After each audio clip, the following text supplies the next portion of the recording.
Good morning, good afternoon, good evening. That is Jack. I am Conrad. This is the 45. Look back at match week 8 in the Premier League. Some things that were a little bit surprising. Some things maybe not that surprising. I don't know really what to expect at this stage. It's been a little bit of a strange start, but we will go ahead and launch straight into Everton and Man United. Solskjaer clearly, in his pre-match comments, not happy about the quick turn after their trip to Istanbul, where they just didn't look very good at all. It just looked terrible. Ancelotti, meanwhile, waiting, hoping to have a plan together. But whatever Solskjaer said to that club, they responded. They dropped Pogba and a lot more industry in that team. Yeah, it looked very good. Back to early Bruno Fernandes at Manchester United, where they were relying on him a lot for the creativity, the goal output. He had a great day. Unbelievable. 2 goals and an assist in a tremendous performance. And in terms of their little turnaround from Wednesday to a 12:30 local kickoff, even Jurgen Klopp talked about how that's tough on any player biologically. It doesn't matter if you're the top professionals in the world. Having to go so hard in Turkey on Wednesday and then a very early kickoff on Saturday is tough. So Manchester United will be very happy they got the 3 points against a very good Everton side, it has to be said. They've lost 3 straight now, but they're still very talented. I think they're definitely one of the better teams in the league. They were leading for quite a few weeks. So in terms for them, this international break is well timed because they need to kind of get a reset, and they're saying, we're not as bad as we've been the last 3 weeks. We weren't as good as we were in those first 5 weeks. So I think it's time for Ancelotti to figure out where that middle ground is and try and push Everton forward. Versus Ole, we talk about it. They played the prime Barcelona when his job was on the line, and they did it yet again. So more Ole Gunnar Solskjaer. Remains to be seen if that's going to be successful for Manchester United. Everton's sitting 7th now on 13. As you said, winless in 4, lost their last 3. United 14th on 10. Really still not where they would like to be. They're next playing West Brom. Everton next playing at Fulham. So Everton hope to get a little bit healthy there. Both these clubs those are favorable matchups for both of them. So maybe they can take the break, hopefully not bring COVID-19 back with any of these players.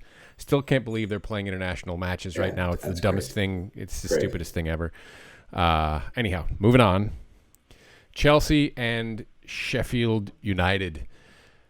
This is a case of Chelsea looking very, very good and Sheffield United looking kind of hapless. They really couldn't get out of their own way, but yikes.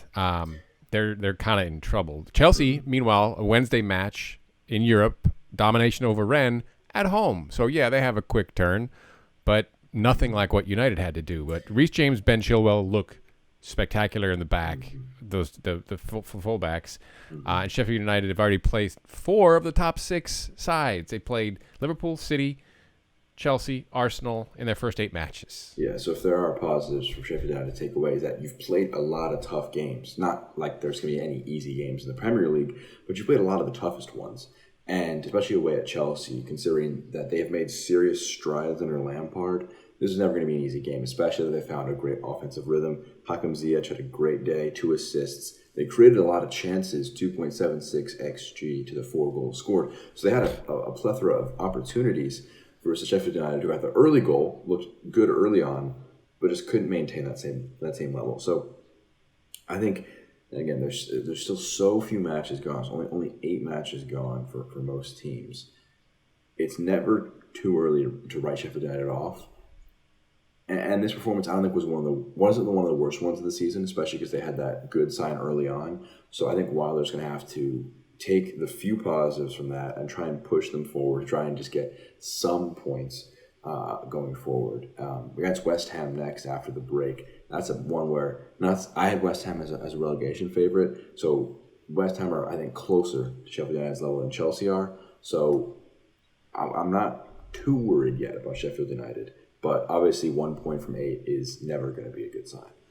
No, I mean, they also played Villa, Wolves, Leeds, who I think they would have thought as their peers, right? And they took 1 out of that from Fulham, right? Who nobody thinks is going to stay up. So right now they're level with Fulham on points in 20th. Just 4 goals scored, 14 conceded. As you said, next up against West Ham. They are, like Everton, they need this break to kind of regroup. Chelsea 5th place on 15 points, undefeated over the last 5. Next up at Newcastle after the silly international break. Next up, Leicester and Wolves. King Penalty Stadium. There are two bad penalty calls in matches. This one and the one in the Liverpool match, which we'll get to. But you pulled this statistic, 12% of Leicester's shots this season are penalties. 41% of their goals are from penalties. They are a bit reliant on the penalty kicks. That's why That sounds like United. I'm not. We make fun of Manchester United for having a lot of penalties, but Manchester United at least create chances too. Leicester, they don't create a ton, which isn't necessarily a fault of the system, but they get a lot of penalties. I think probably more than you would expect them to get, an average team would get, which is why you have to imagine they're going to fall down to earth. They're currently first, obviously, in the Premier League heading into the break. And great for them. The league has 6 wins. But you talk about that 41% of your goals are from the penalty spot. That's a bit of a problem. And again, you get the results, you got the points, so they'll be happy with that. Getting 18 points from 8 games is very good. But to move forward and actually be in consistent, maybe, dare I say, title contending form, they'll need to step up into another gear. We talked about it before the match that Vardy wouldn't have as much success because Wolves play a different defensive structure. Vardy scored 1 penalty, missed another penalty, but not a ton of joy from open play in that regard. Versus Wolves didn't really create a ton of opportunities for themselves to kind of look at that match and hang their hat on and say, oh yeah, well, we should have done better. So I think overall probably fair on the balance of play on the day. The one concern for Leicester, you're first, you'll ignore most concerns, is can you be less reliant on the penalties to create your goals? So they do sit first on 18 points, the only club in the league with 6 wins. They're next up, Brendan Rodgers taking his club back to his former home, Anfield, against Liverpool. And then Wolves, meanwhile, 9th on 13th. So first place, 18th, 9th place, 13 points. They will play Southampton next. I don't think that was a first place, 9th place matchup. As you said, it's only 8 matches. Wolves, I think everything's going to be fine there, and I think Leicester probably will return to form. It'll be interesting to see how they do traveling up to Anfield. Speaking of Anfield, not at Anfield, at City. City and Liverpool. We talk about the possibility of both Jota and Firmino starting, putting a front 3 and then letting Firmino sit back. It's not really how they did it, but he did start all 4 of them. Without Fabinho, he's like, all right, just attack, and leaving Henderson and Wijnaldum to double pivot, and kind of one roams a little bit freer, one holds back. City couldn't really do much with that. There was always somebody interrupting their play in the midfield. And again, another penalty here, not a handball. The one in the Leicester match, not a handball, or not a penalty. But I think City are probably unlucky to not come away with 3, with the bad penalty miss from De Bruyne and the miss just wide from the range shot from him. Yeah, exactly. I think seeing Firmino and Jota start was a great tactical maneuver early on. Liverpool dominated the early proceedings, and I think Firmino is such a tough problem to answer for Liverpool because he went on form. He's one of the best forwards in the world with his ability to link up play, press, and bring out the best in Mane and Salah. Individually, he's not going to score 30 goals a season, but if he can bring out 2 30-goal a season scorers around him, that's not because he's not shooting a lot. That's because he's able to help them out by making more space available for them. And he did a great job. They played a 4-2-4 at times with Jota and Firmino kind of as the center forwards. And it was a fascinating system, but the issue was Firmino just is not on great form, wasn't able to make simple passes, wasn't able to make the plays when necessary to try and break down Manchester City. He had a few chances very early on in the match that if he had been in form firing Firmino and he buries one of those, this is a completely different match we're talking about. 1-1, probably relatively fair. Obviously that KDB miss from the penalty spot is a big decisive factor. But I think everybody's happy. Liverpool, you have a bunch of injuries. Getting a point away at City is very good, especially with your recent history there. And Man City, getting a point against Liverpool is not the worst thing in the world. You're not cast away from the title race like you might have been if you lost at home. So no one really loses. No one really wins. I think it remains to be seen where these sides take themselves over the coming 30 games to come. Liverpool will be getting Thiago and Fabinho back probably after the international break. Remains to be seen how much time Trent Alexander-Arnold misses. But City sit 10th on 12 points through 7 matches. Next up at Spurs, that'll be an interesting matchup. And as we said, Liverpool next up against Leicester, sitting 3rd on 17 points, plus 2 goal difference, which is unusual for them. Last up for the week, Arsenal and Villa. We talked about this being really down to the midfields. Only one of the midfields really showed up, and it was Villa's. They just ripped Arsenal apart. Arsenal had 58% of the possession, zero to do. They did nothing with it. Arteta's got a little bit of work to do here. Yeah. Villa have continued to be one of the most inconsistent, but one of the most fascinating sides to watch. 3-0 against Arsenal away.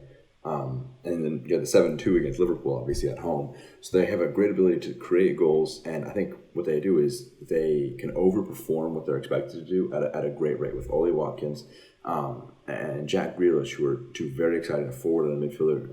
McGinn, he does a great job for the midfield as well. They've got a lot of options, and I think last season they were very unfair to be in relegation level form.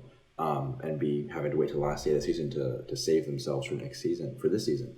And I think for Arsenal, you ask yourself again, why is Ozil not in this squad? There's a lot of Arteta, I think, makes a lot of brilliant decisions. He brings out a lot of players, but he does make some questionable tactical choices that I think he will have to answer for, and that is Aubameyang is not in good form because he's just not been able to bring him into the game. Lacazette's not finishing his chances. He's preferring Willian to Pepe. Partey's done a great job so far, but the creativity from the midfield is a little lacking. So when you have 58% possession, you're still out-generated in the XG department, and you're out-generated in the goal department by 3-0. So Arsenal still a ways away in their development, so no need to put the panic button on yet. But this was another calm down that win against Manchester United may have been a little, just a one-off.